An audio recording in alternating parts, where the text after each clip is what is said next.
विद्यार्थियों, केके की हिंदी में आपका हार्दिक स्वागत है। यूजीसी नेट के लिए हिंदी के तमाम विषयों को समझने के लिए वीडियो को पूरा देखना है और पूरा देखेंगे और निरंतर देखेंगे तो निश्चित रूप से असंभव को भी आप संभव कर सकते हैं। तमाम चीज़ें बदल सकती है। ज़िंदगी में कुछ भी हो सकता है, कहा न किसी ने।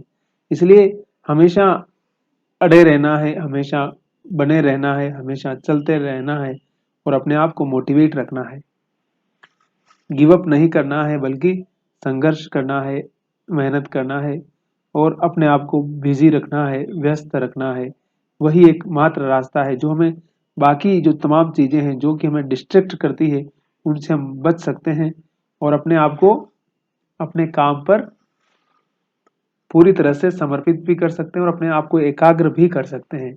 इसलिए फालतू की चीज़ों में न ध्यान देकर के अपने काम से काम रख करके हम 1 वर्ष, 2 वर्ष, 3 वर्ष के भीतर अपने आप को किसी विषय का पारंगत या मास्टर बना करके, एक हुनर हासिल करके, स्किल अर्जित करके कुछ भी कर सकते हैं। हम बातचीत कर रहे थे प्रेमचंद, जो उपन्यास सम्राट भी कहे जाते हैं। 1880 में जिनका जन्म लम्ही में हुआ था, जो बनारस के पास में है, काशी के पास में है, वाराणसी के पास में है। तीनों शहरों के एक ही नाम है ना? शहर वही है, नाम अलग-अलग हैं। तो वहीं प्रेमचंद पैदा हुए और 1936 में उनकी मृत्यु हो जाती है किसी बीमारी के कारण। लेकिन 1936 में ही उनका ये उपन्यास भी प्रकाशित होता है। 1936 में ही प्रेमचंद का ये उपन्यास गोदान प्रकाशित हुआ था और मैंने पहले ही बताया था कि गोदान का मतलब होता है गाय का दान करना। और इस उपन्यास का जो नायक है होरी, उसका ख्वाब था कि वो कभी गाय खरीद पाए, उसकी खुद की गाय हो और उसका घर की शोभा भी बढ़ेगी और उसका एक सामाजिक स्टेटस भी होगा और उसकी आर्थिक स्थिति भी उससे सुधर जाएगी। लेकिन उसका यह सपना हमेशा सपना ही बना रहता है और किस तरह से इस सपने के टूटने के साथ न जाने कितने सपने उसके टूटते हैं। इस चैप्टर में हम बात कर रहे हैं वहाँ होरी का जो बेटा है गोबर, वो झगड़ा करके अपनी पत्नी को लेकर के लखनऊ चला जाता है और इधर होरी के ऊपर कर्जा भी है। उसकी बेटियां बड़ी हो रही है, लेकिन बड़ी बेटी जो सोना है वो 18 वर्ष की 17 वर्ष की हो चुकी है और उस उम्र में गांव में तो शादी करवानी ही है। लेकिन होरी की आर्थिक स्थिति मैंने पहले बताया ना कि उसकी बहुत दुर्दशा है। उसकी बेटी की शादी का बजट मात्र 200 रुपया है और मैंने बार बार ये बात कही आपसे कि जो राय साहब हैं उनकी बेटी की शादी का बजट 1 लाख रुपया है। अब कहाँ होरी और कहाँ राय साहब। हमारे समाज का जो विषमता है, जो हमारे समाज में जो डिस्क्रिमिनेशन है, उसकी वास्तविकता की पड़ताल इन घटनाओं के माध्यम से भी हम लगा सकते हैं और हम उस वास्तविकता को समझ सकते हैं। तो अब उसका विवाह करना है और उसके लिए खर्चा, पैसे की व्यवस्था करना और सारी चीजें होरी को ही करनी है, क्योंकि दुनिया कहती है कि सारा काम तो पुरुष का है, मैं क्या करूं। अगर तुम्हारा बेटा हेल्प कर रहा होता तो भी ठीक है और अब नहीं कर रहा है तो भी सारा प्रबंध तुम ही को करना है। सोना 17वें साल में थी और इस साल उसका विवाह करना आवश्यक था। होरी तो 2 साल से इसी फिक्र में था, पर हाथ खाली होने से कोई काबू न चलता था। मगर इस साल जैसे भी हो उसका विवाह कर देना ही चाहिए, चाहे कर्ज लेना पड़े, चाहे खेत गिरो रखना पड़े। और अकेले होरी की बात चलती तो 2 साल पहले ही विवाह हो गया होता। यह किफायत से काम करना चाहता था, पर धनिया कहती थी कितना ही हाथ बांध कर खर्च करो, 200-250 लग ही जाएंगे। जूनिया क्या जाने से बिरादरी में इन लोगों का स्थान कुछ हेठा हो गया था और बिना 100-200 लिए कोई कुलीन वर न मिल सकता था। पिछले साल चेती में कुछ न मिला था तो पंडित दाता दिन का आधा साझा, मगर पंडित जी ने बीज और मजदूरी का कुछ ऐसा ब्यौरा बताया कि होरी के हाथ एक चौथाई से ज्यादा अनाज न लगा और लगान देना पड़ गया पूरा। ऊख और सन की फसल नष्ट हो गई। सन तो वर्षा अधिक होने और ऊख दीमक लग जाने के कारण। हाँ, इस साल की खेती अच्छी थी और ऊख भी खूब। ऊख यानी गन्ना, जिसको हम लोग हमारी भाषा में हाटा बोलते हैं ना, हाटा गन्ना, गन्ना की खेती अच्छी हो रही थी उसको, लेकिन बेचारे की कुछ बाकी जो विडंबनाएं हैं, जो बाकी सारे दबाव हैं, उसके चलते उसका हमेशा नुकसान ही नुकसान हो रहा था। विवाह के लिए गल्ला तो मौजूद था, 100-200 रुपए की भी हाथ आ जाए तो कन्या ऋण से उसका उद्धार हो जाए। अगर गोबर 100 रुपए की भी मदद कर दे तो बाकी 100 रुपए होरी को आसानी से मिल जाएंगे। झिंगुर सिंह और मगरू सा दोनों ही अब कुछ नर्म पड़ गए थे। जब गोबर परदेश में कमा रहा है तो उनके रुपए मारे न पड़ सकते थे। अब देखिए कि जब आपकी आर्थिक स्थिति थोड़ी ठीक ठाक हो जाती है ना, तो लोग आपके साथ कुछ अलग तरह से व्यवहार करते हैं। अब इसका बेटा लखनऊ में कुछ पैसा कमा रहा था ना, तो जो मांगने वाले थे उनको लगता था कि चलो कुछ तो हमारा भी होगा, और आज नहीं तो कल हमारा भुगतान होगा, तो वो थोड़ा होरी के साथ अच्छा व्यवहार किया करते थे। एक दिन होरी ने गोबर के पास 2-3 दिन के लिए जाने का प्रस्ताव किया। अब होरी सोच रहा है कि मैं चला जाता हूँ, लेकिन मना कर देती है उसकी पत्नी। मगर धनिया अभी तक गोबर के वो कठोर शब्द न भूली थी। वह गोबर से एक पैसा भी न लेना चाहती थी, किसी तरह नहीं। होरी की जबान बंद हो गई। एक क्षण बाद बोला, मैं तो तुझसे पूछता हूँ। धनिया ने जान बचाई, यह सोचना मर्दों का काम है। होरी के पास जवाब तैयार था, मान ले मैं न होता, तू ही अकेली रहती, तब तू क्या करती वह कर। धनिया ने तिरस्कार भरी आंखों से देखा, तब मैं कुश कन्या भी दे देती तो कोई हंसने वाला न था। कुश कन्या मतलब सिर्फ लड़की को ऐसे ब्याह देना, किसी को खाना वाना नहीं खिलाना, है ना, जिसमें खर्चा वर्चा कुछ करने की आवश्यकता नहीं होती है। लेकिन जो पैसे वाले या जिनकी स्थिति बहुत अच्छी होती है, जाहिर सी बात है, ठाट बाट के साथ शादियां करते हैं, ठाट बाट के साथ कोई फंक्शन करते हैं। लेकिन धनिया कह रही कि अगर मेरी स्थिति इस प्रकार की होती तो मैं कुश कन्या के तहत अपनी बेटी को विदा कर देती। कुश कन्या होरी भी दे सकता था, इसी में उसका मंगल था। होरी भी जानता था, लेकिन होरी क्या करे। मैंने कहा ना कि राय साहब की बेटी के लिए 1 लाख रुपया और यहाँ पर कुछ कन्या देनी पड़ रही है, क्योंकि इनकी आर्थिक स्थिति बहुत ज्यादा खराब है। इनके पास सच में पैसा नहीं है। अब वो क्या करें, लेकिन मजबूरी इंसान से क्या नहीं करवाती। वही वाली बात है कि इनकी स्थिति बहुत खराब है, लेकिन उस स्थिति खराब होने के बावजूद भी उस परिस्थिति से निकलने का जैसे इनके पास कोई रास्ता ही नहीं है। ये क्या करें। उस समस्या का समाधान तो इन दोनों को मिलकर ही करना है, क्योंकि गोबर तो अपनी पत्नी जूनिया को लेकर के लखनऊ जा चुका है और वो पूरी तरह से झगड़ा करके गया है। तो अब उससे ज्यादा कुछ बोल नहीं सकते हैं। अब गोबर खुद वहां परेशान है, लेकिन वापस वो भी लौट नहीं सकता है, क्योंकि वो भी झगड़ा करके गया था ना। यही बात है। लेकिन कुल मर्यादा कैसे छोड़ दे। उसकी बहनों के विवाह में 300 बाराती द्वार पर आए थे। दहेज भी अच्छा ही दिया गया था। नाच तमाशा, बाजा गाजा, हाथी घोड़े सभी आए थे। आज भी बिरादरी में उसका नाम है। 10 गांव के आदमियों से उसका हेल मेल है। कुछ कन्या देकर वह किसे मुंह दिखाएगा। इससे तो मर जाना अच्छा है। और वह क्यों कुछ कन्या दे। पेड़ पालो है, जमीन है और थोड़ी सी साख भी है।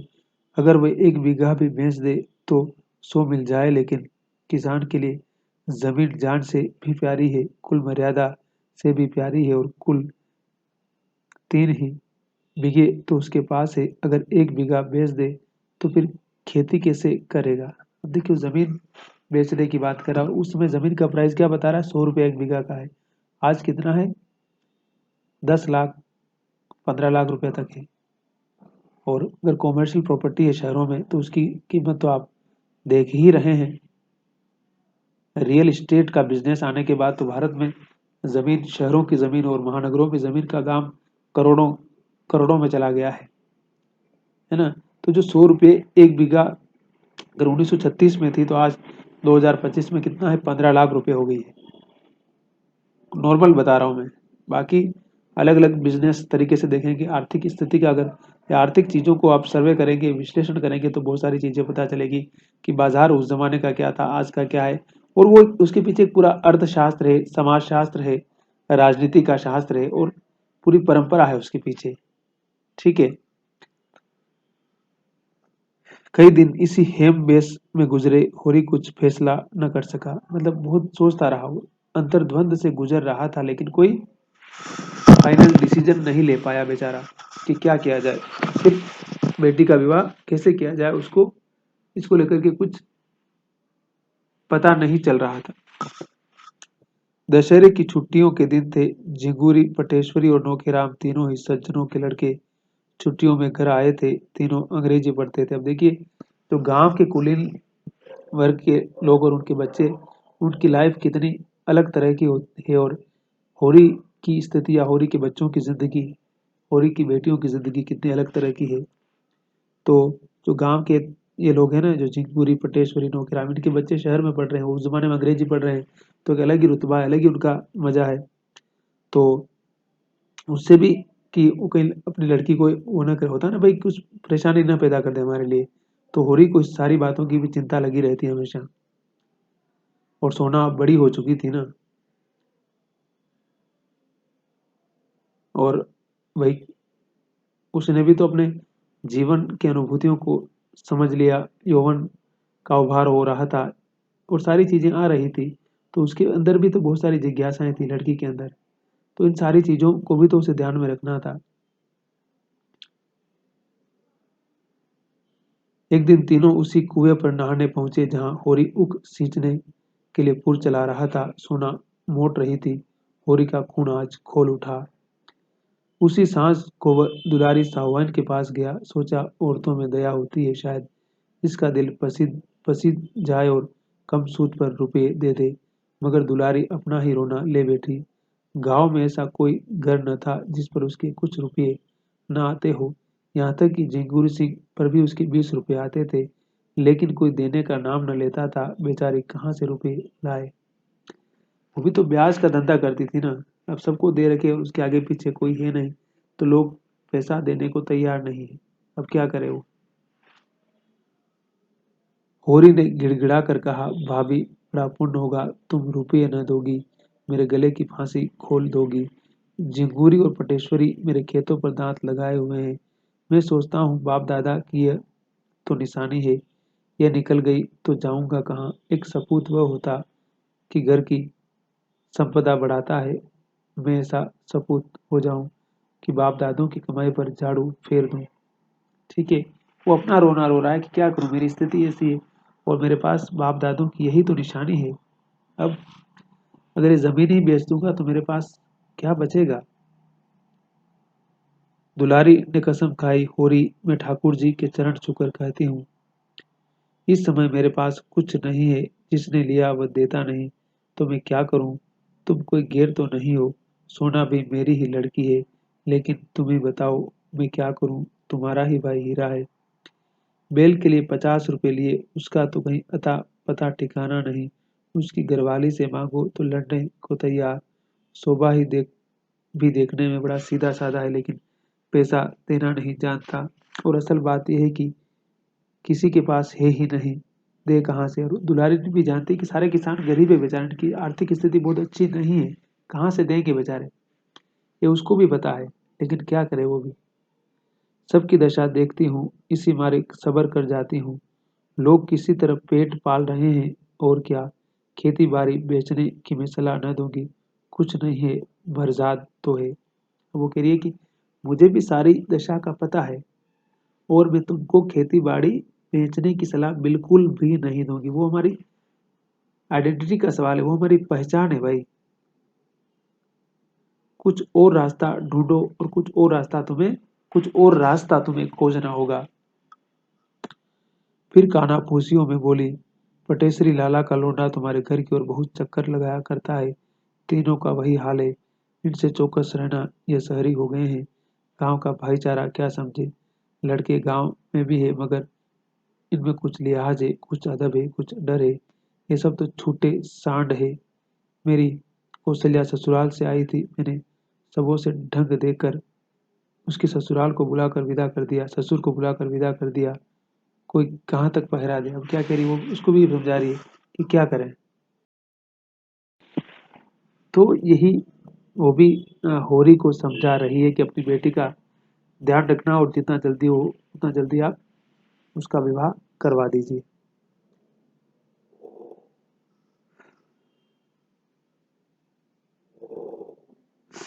होरी को मुस्कुराते देखकर उसने सरस ताड़ना के भाव से कहा, हंसोगे होरी तो मैं भी कुछ कह दूंगी, तुम क्या किसी से कम नटखट थे? दिन में 2500 बार किसी न किसी बहाने मेरी दुकान पर आया करते थे, मगर मैंने कभी ताका तक नहीं। होरी ने मीठे प्रतिवाद के साथ कहा, यह तो तुम झूठ बोलती हो भाभी, बिना कुछ रस पाए थोड़े ही जाता था। चिड़िया एक बार परच जाती है, तभी दूसरी बार आंगन में आती है। चल झूठे, आंखों से न ताकती रही हो, लेकिन तुम्हारा मन तो ताकता ही था, बल्कि बुलाता था। अब देखिए, होरी अपनी उस प्रेम कहानी को सुना रहा है जो उसके जमाने की या उसके बचपन की थी। अच्छा, रहने दो बड़े अंतर्जामी बनके, तुम्हें बार बार मंडराते देख के मुझे दया आ जाती थी, नहीं तुम कोई ऐसे बांके जवान न थे। हुसैन ही एक पैसे का नमक लेने आया था और ये प्रयास बंद हो गया। कोई ग्राहक आ जाता है तो ये दोनों लोग आपस में अपनी रोमांटिक बातें कर रहे थे ना, तो रुक जाते हैं। अब होरी अपनी पीड़ा क्या बोले आगे, उसकी समस्या तो बेटी की शादी करवानी थी ना, और उसके लिए पैसा चाहिए उसको, उसके पास धन नहीं है। तो क्या बोले वो? अब वो कहती है कि तुम्हारा बेटा कमाता है, सारी बात बोल रही है, लेकिन वो उसको होरी को पता नहीं कि बेटे की स्थिति क्या है, बेटा किस प्रकार से झगड़ा करके और कैसे अपनी ताकत दिखा करके चला गया हो। तो होरी क्या बोलता है, वह कुछ न देगा, लड़के 4 पैसे कमाने लगते हैं तो उनकी आंखें फिर जाती है। मैं तो बेहयाई करने को तैयार था, लेकिन धनिया नहीं मानती, उसकी मर्जी बिना चल जाऊं तो घर में रहना अपाड़ कर दे, उसका स्वभाव तो जानती हो। तो क्या कहती है कि तुम तो मेहरिया के गुलाम हो गए, तुमने पूछा ही नहीं तो क्या करता, मेरी गुलामी करने को कहते तो मैं लिखा लिया होता सच। तो अब से क्या बिगड़ा है, लिखा लो ना, 200 में लिखता हूँ, इन दामों में का नहीं हूँ। तब धनिया से तो न बोलोगे? नहीं, कहो कसम खाऊं, और जो बोले तो मेरी जीभ काट लेना। अच्छा तो जाओ, घर ठीक ठाक करो, मैं रुपये दे दूंगी। तो देखिए कि कहीं न कहीं उसका जो पुरानी जो दोस्ती थी या प्रेम था जो भी था, वो आज काम आती है। वो कहती है कि ठीक है तुम जाओ, तैयारी करो शादी की, हम तुम्हारे रुपयों की व्यवस्था करूंगी, मैं तुम्हारी मदद करूंगी। क्योंकि होरी की स्थिति बहुत मतलब पीड़ाओं से भरी पड़ी है, दुख से भरी पड़ी कहानी है उसकी। वो क्या करे, किससे कहे, उसे खुद भी पता नहीं चलता। सीधा साधा आदमी है, बहुत ज्यादा दुनियादार नहीं है, भोला है, डरता है, चालाक टाइप आदमी नहीं है वो, बहुत सिंपल आदमी है वो। इसलिए हमेशा मात खाता है और बिरादरी से डरता है, मर्जाद के लिए जीता है। वो कहते हैं ना, वो भी पोतड़े ढूंढ, वो भी राय साहब की तरफ पोतड़े ढोने वाला आदमी है, तो वो भी मर्जाद के पोतड़े ढो रहा है। और उस मर्जाद के पोतड़े ढोने ढोने में उसका समझे कि दिवाला निकलता जा रहा है। मतलब जो बेसिक जो उसको जरूरत है शायद वो भी पूरी नहीं कर पा रहा है।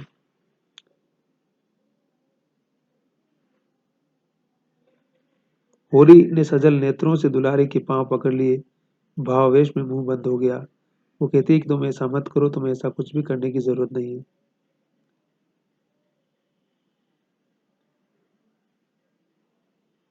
फिर पंडित की बात चलती है, वो इसीलिया को अपने घर में रखा हुआ है ना, तो वो बोलती है कि ये सब धनिया ने ही तो झगड़ा मोल ले लिया, मैं क्या करूं।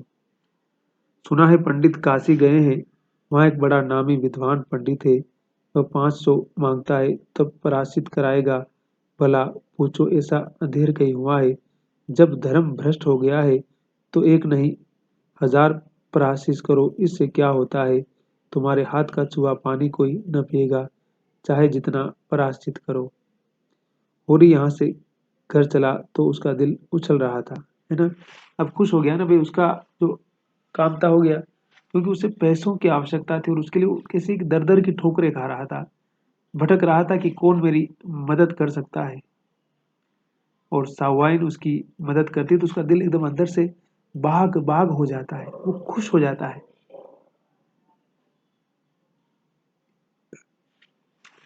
जीवन में ऐसा सुखद अनुभव उसे न हुआ था। रास्ते में शोभा के घर गया और सगाई लेकर चलने के लिए न्योता दे आया। फिर दोनों दातादीन के पास सगाई की शायद पूछने गए, यानी कि मुहूर्त निकालने के लिए भाई। वहां से आकर द्वार पर सगाई की तैयारी की सलाह करने लगे। धनिया ने बाहर निकलकर कहा, वह रात गई, अभी रोटी खाने की बेला नहीं आई।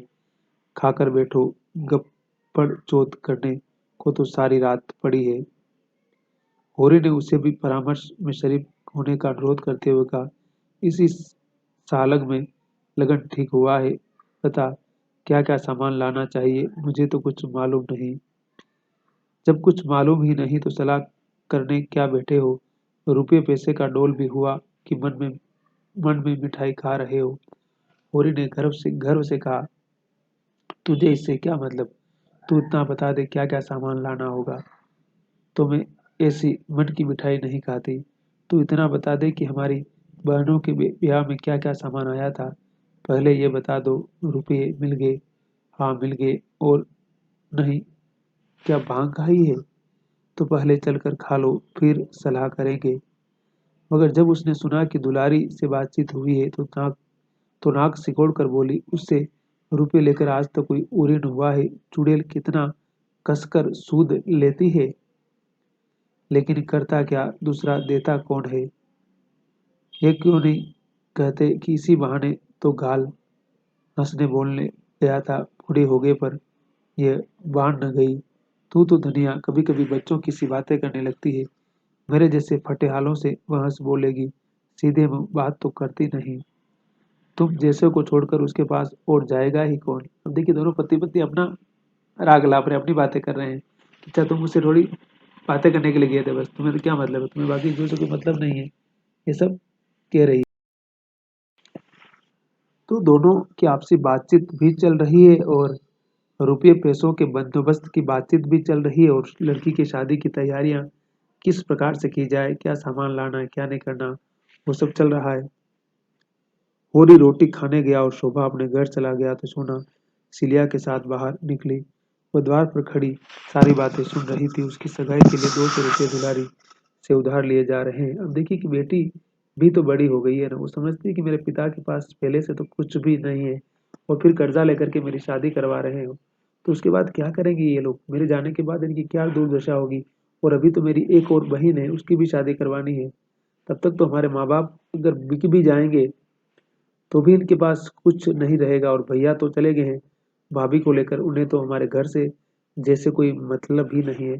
तब वो क्या करें। तो जो सिलिया उसके पास उसी घर में रहा करती थी ना, तो उससे सलाह मशवरा करती है कि मैं जिस लड़के से शादी हो रही है, मैं उससे कहना चाहती हूँ तुम संदेश भेज दे कि तुम अगर पैसा लोगे तो मैं तुमसे शादी नहीं करूंगी। देखिए लड़की कितनी समझदार है, और समझदार होना भी चाहिए उसको। लेकिन कहते हैं ना कि समाज के रीति रिवाज परंपराएं और समय की जो विडंबनाएं होती है, वो किस तरह से इंसान को कई बार बहुत ज्यादा मजबूर कर देती है। और उस मजबूरी में वो जैसे उस कहते हैं ना उस परिस्थिति में फंस जाता है आदमी, उस चक्रव्यूह में। जैसे महाभारत में अभिमन्यु फंसा था ना, वैसे ही हम सब लोग इसी प्रकार की परिस्थितियों में जीवन में फंस जाते हैं। हमें पहले कुछ पता नहीं चलता है, लेकिन जैसे जैसे जीवन की गाड़ी आगे बढ़ती है और बहुत सारी परिस्थितियां हमारे जीवन में आती है, और कई बार हम उस परिस्थिति को समझ पाते हैं और कई बार हम नहीं समझ पाते हैं। और उसका परिणाम क्या होता है कि हम उसके चक्रव्यूह में धीरे धीरे फंसते हुए चले जाते हैं। और होरी की मजबूरी क्या है कि वो आर्थिक गरीबी का जो चक्रव्यूह है उसके आसपास हमेशा मंडराता है। वो उस गरीबी के चक्रव्यूह से कभी भी अपने आप को बाहर नहीं निकाल पाया, और समझे कि अंत में उसी में उसकी मृत्यु भी होती है। क्योंकि बाकी सारी समस्याओं का समाधान वो देर सवेर कर लेता है, लेकिन ये धन का और धन की समस्या सुलझाना जैसे उसके बस में नहीं था। वो राय साहब मेहता या खन्ना नहीं था, वो एक मामूली सा किसान था बस।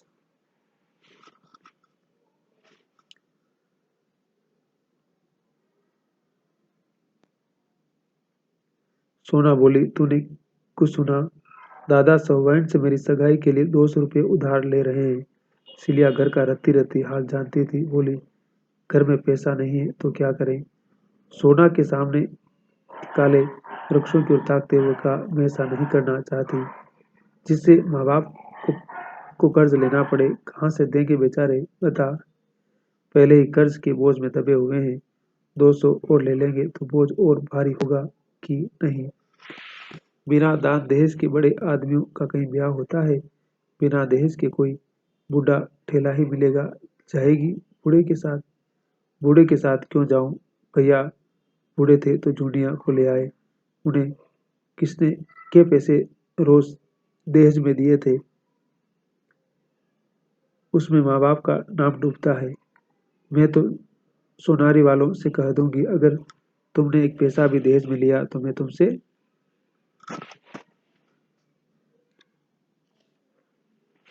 ब्याह न करूंगी। अब वो क्या बोल रही कि अगर मैं तो अपने जो ससुराल वाले उनसे कह दूंगी कि आप ये सब करोगे तो मैं शादी नहीं करूंगी। सोना का विवाह सोनारी के एक धनिक किसान के लड़के से ठीक हुआ था।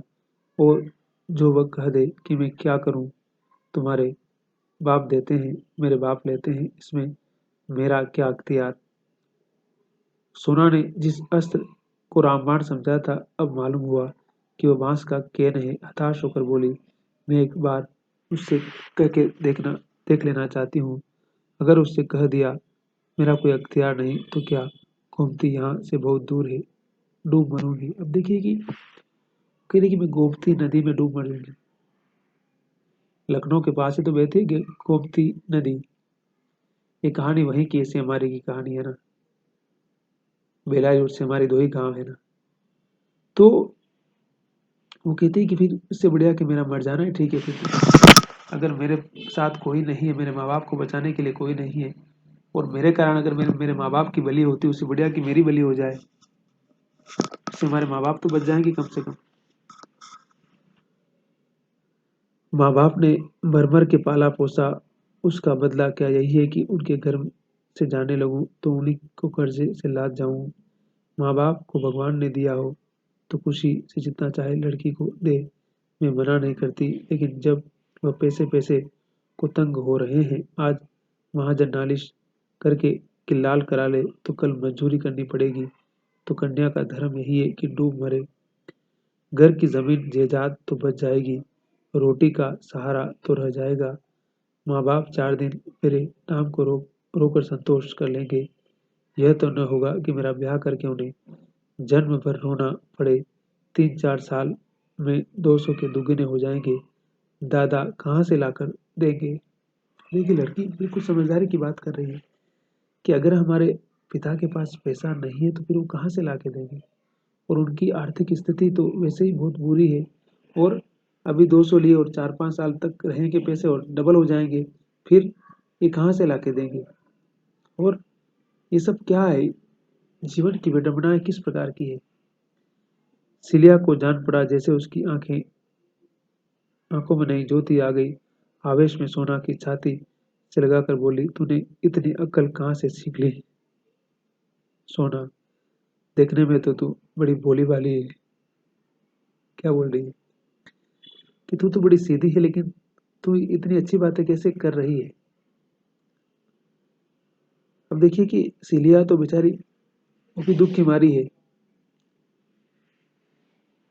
तो दोनों ही अपने दुख को समझे कि बांट रही है, आपस में बातें कर रही है, और दोनों के पास जैसे कोई समाधान नहीं है। समाधान कहाँ से ढूंढे दोनों? इसमें अकल की कौन बात है चुड़ैल? क्या मेरे आंखें नहीं है, मैं पागल हूँ? 200 मेरे ब्याह में ले, 3-4 साल में वह दूना हो जाए, तब रुपया के ब्याह में 200 और ले। जो कुछ खेती बाड़ी है सब नीलाम नीलाम हो जाए और द्वार द्वार भीख मांगते फिरे। यही ना, इससे तो कोई अच्छा है कि मैं अपनी ही जान दे दूं। मुंह अंधेरे सोनारी चली जाना और उसे बुला लाना, मगर नहीं, बुलाने का काम नहीं। मुझे उससे बोलने ला जाएगी। तू ही मेरा ये संदेशा कह देना। देख क्या जवाब देते हैं। कौन दूर है? नदी के उस पार ही तो है। कभी कभी ढोर लेकर इधर आ जाता है। एक बार उसकी भैंस मेरे खेत में पड़ गई थी तो मैंने उसे बहुत गालियां दी थी। अब देखिए वो बोल रही कि तुम्हें पास का ही गांव है, इसलिए संदेश लेके जाना और तुम्हें ये बात उसको बतानी है। कि तुम दहेज वेज नहीं लोगे। उस लड़के को बोलना है जिससे उसकी शादी हो रही है, ठीक है। और ये काम कैसे हो सकता है, देखिए उसका आइडिया वो निकाल रही है।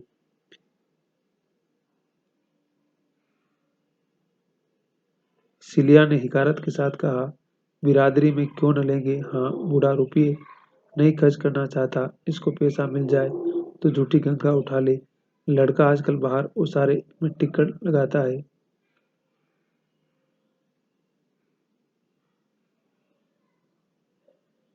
तू इसे छोड़ क्यों नहीं देती, अपनी बिरादरी में किसी के साथ बैठ जाओ और आराम से रह, ये तेरा अपमान तो न करेगा। हाँ रे, क्यों नहीं, मेरे पीछे उस बेचारे की इतनी दुर्दशा हुई, अब मैं उसे छोड़ दूं। देखिए कि फिर ही आपस में ये बात करने लगी, वो वाली बात की पंडित की दुर्दशा हो जाती है ना, उसका धर्म भ्रष्ट कर देते हैं सारे चमार मिल करके ना, सारे दलित दलित मिल करके। तो अब सिलिया भी दुविधा में, सिलिया बोली कि मैं उसको छोड़ूं क्यों, उसका पहले ही मैंने इतना अपमान कर चुका है, ऐसा हो चुका है। मतलब उसकी पीड़ा अलग तरह की, सिलिया की बेचारे की। लेकिन सिलिया क्या करे।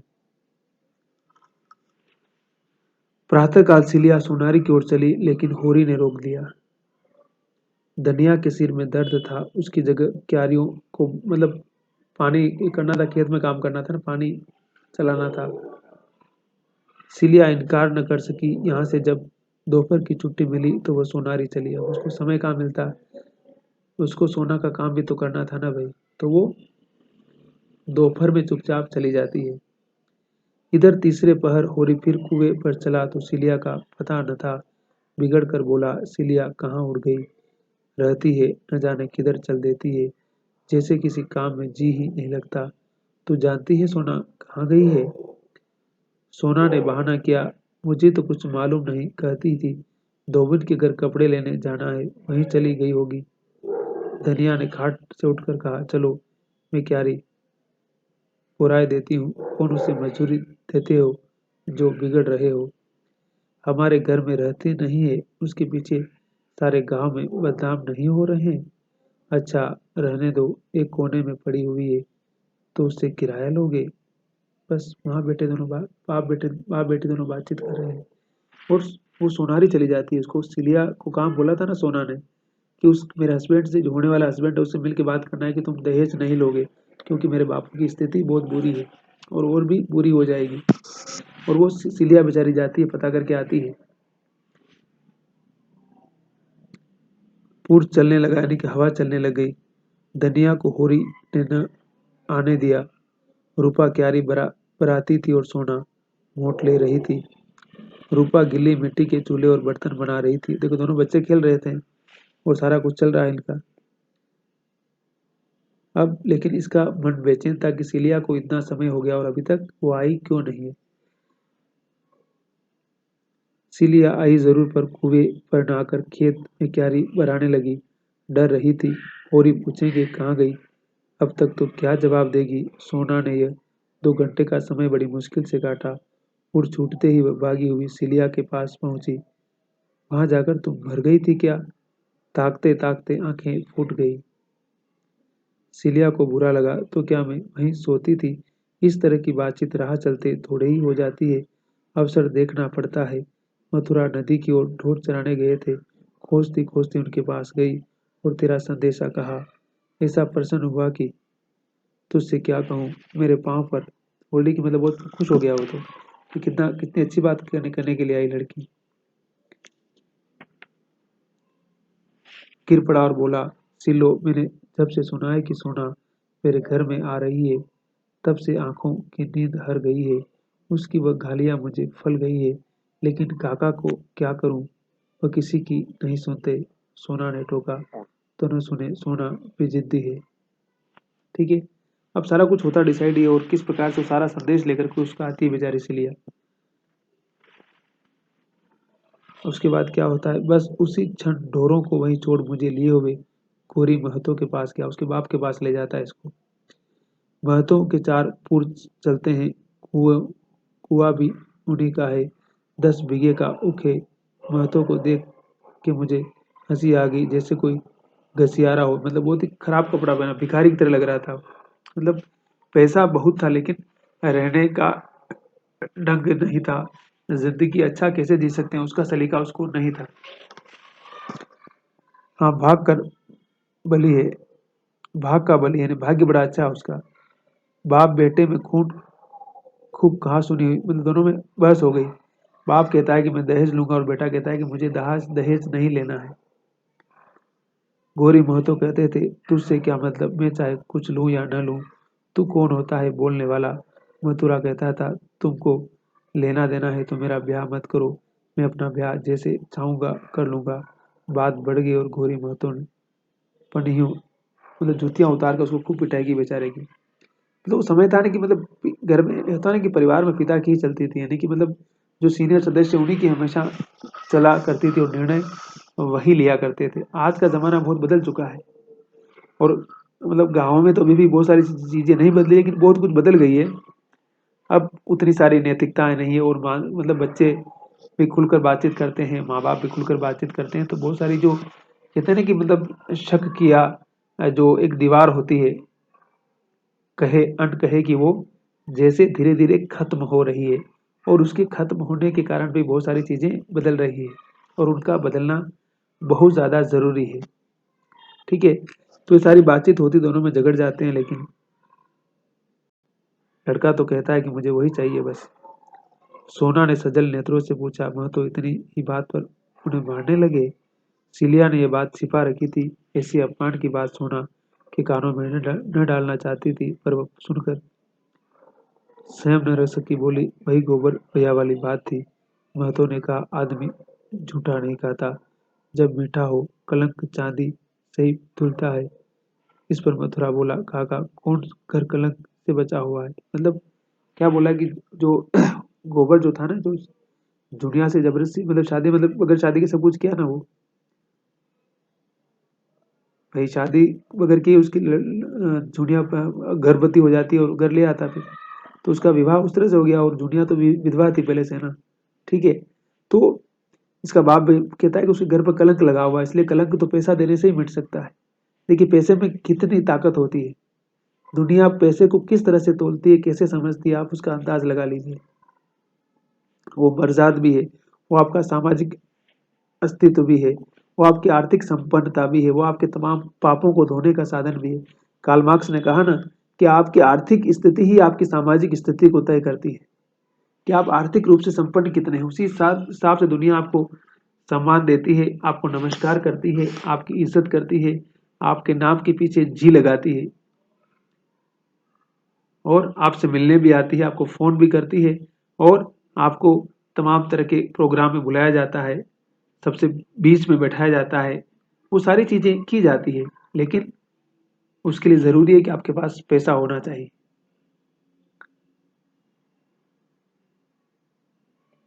ये बात है, क्योंकि समाज धन के आधार पर ही बाकी सारी चीजों की तुलना करता है, कंपेयर करता है।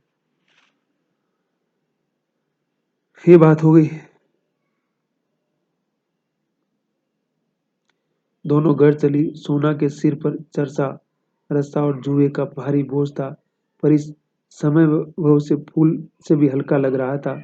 उसके अंतःस्थल में जैसे आनंद और स्फूर्ति का सोता खुल गया।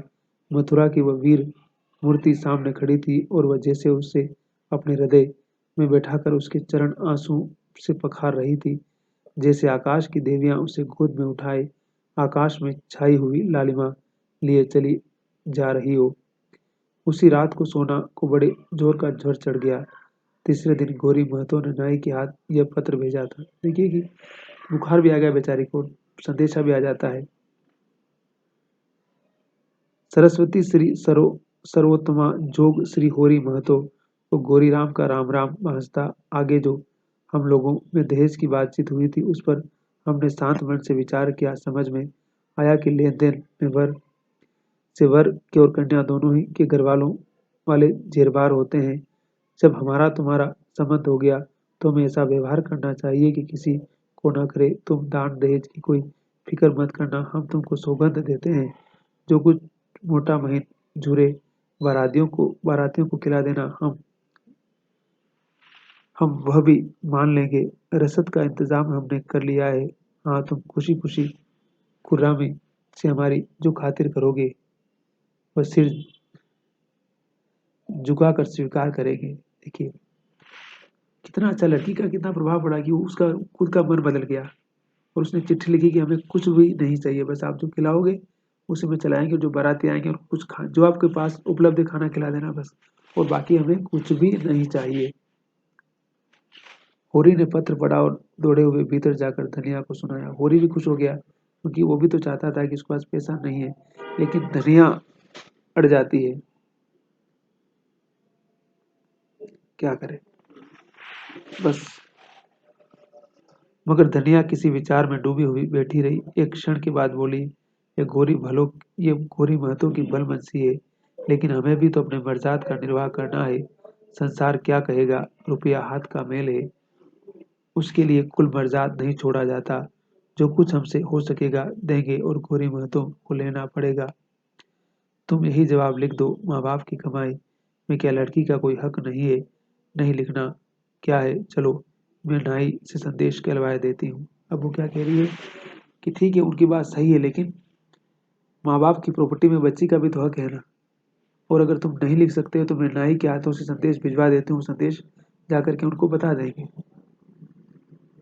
अब धनिया क्या करेगी, उसको वो भी अपनी जगह पे सही है, होरी भी सही है, सब सही है, लेकिन कहते हैं ना कि परिस्थितियां इस प्रकार की बन चुकी है, उन परिस्थितियों से निकलना जैसे किसी के लिए भी मुश्किल हो रहा है।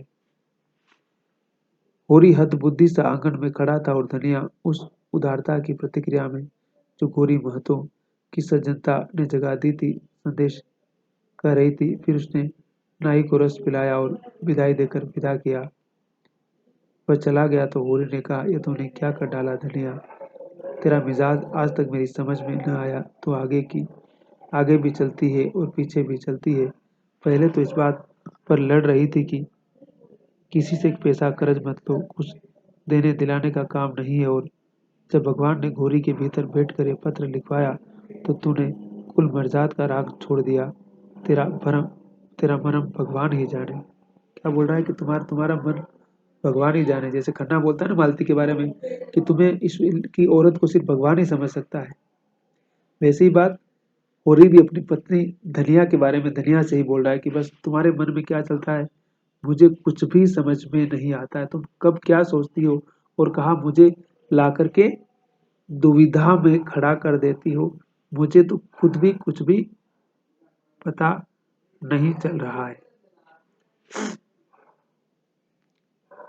धनिया बोली, मुंह देकर बिड़ा दिया जाता है, जानते हो कि नहीं। तब घोरी अपनी शान दिखाते थे, अब भलमनसी दिखा रहे हैं।